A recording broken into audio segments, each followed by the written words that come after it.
So today I'm just going to be using these a few handheld tools right here with the socket number 10 obviously and a Phillips head.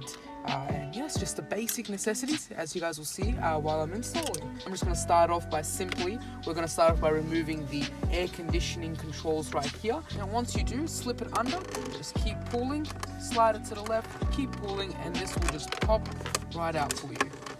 Just got to get it around the corners, and if you do it right, just on the side as well.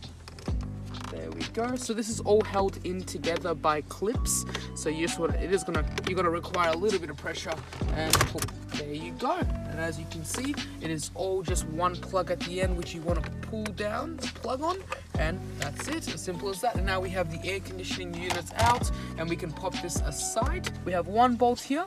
We have one here, one there, and one there. So we have 4 in total, which we're going to grab the socket number 10 and slowly undo each one.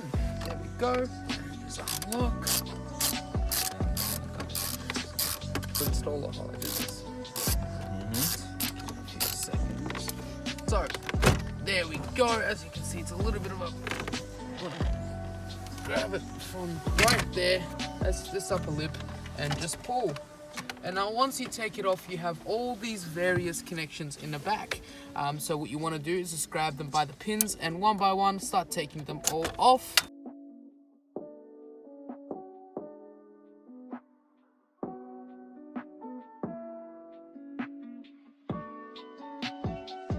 Next thing you have to do is take these 2 trims up here, which is just held in by clips.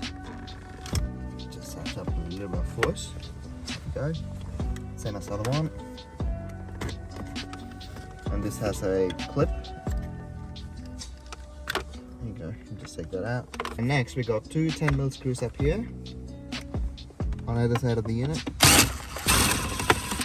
And next you have to take this bracket off, the little trim here. There you go.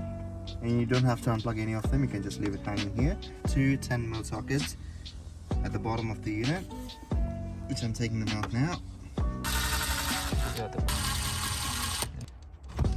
Take the unit out, and a few cables that you have to unplug them at the back. 1, 2. So there are clips on either side of the air vents here. You just have to use a flathead screwdriver to lift the clips up, and you can lift the air vents out like that. Do it on the both sides, so you can take them out. And with the air vents, you also need to transfer these clips onto the new fascia. So as you see here, we transfer these air vents here.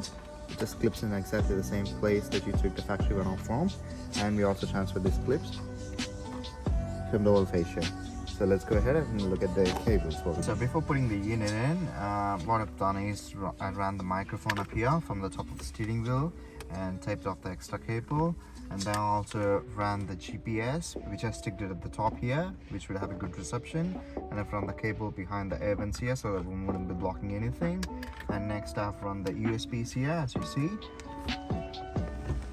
into the glove box here, and there's a little bit of space to get them there.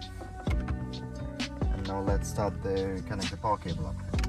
Alright guys, as you see here, there are 2 power plugs, one's for a different model and one's for a different model. So just in case if you don't have one of them, don't stress about it, your car just takes one.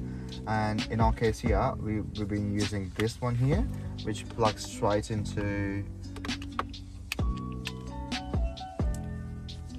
this plug, I believe. Okay, there you go.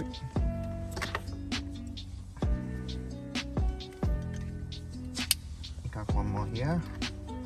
Next you got this plug, which is for the speakers, and this plug right at the bottom here, and these ones you have to connect it to this RCA. Make sure you plug this into the RCAs, and you've been connecting this to the unit itself. Next you got is your radio antenna.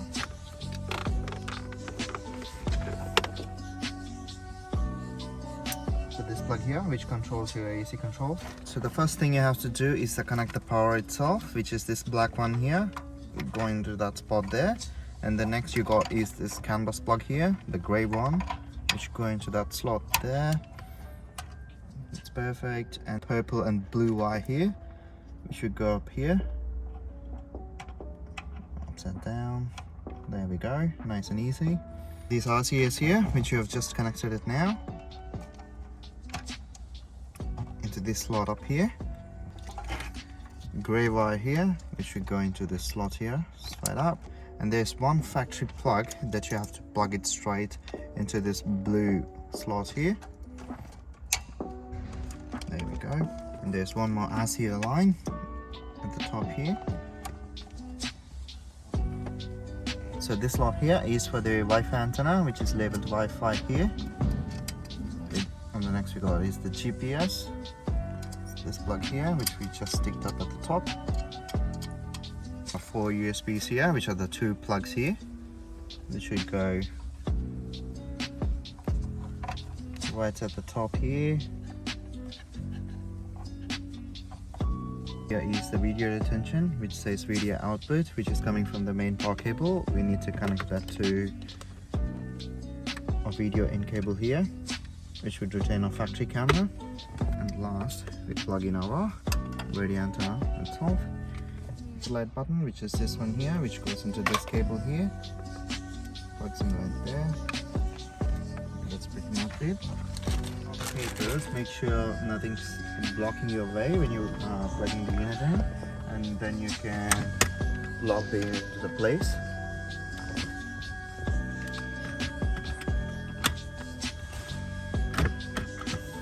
You're not locking them higher, has to be higher.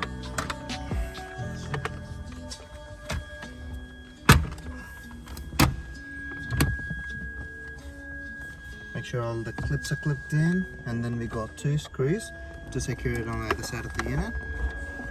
We'll be doing it now.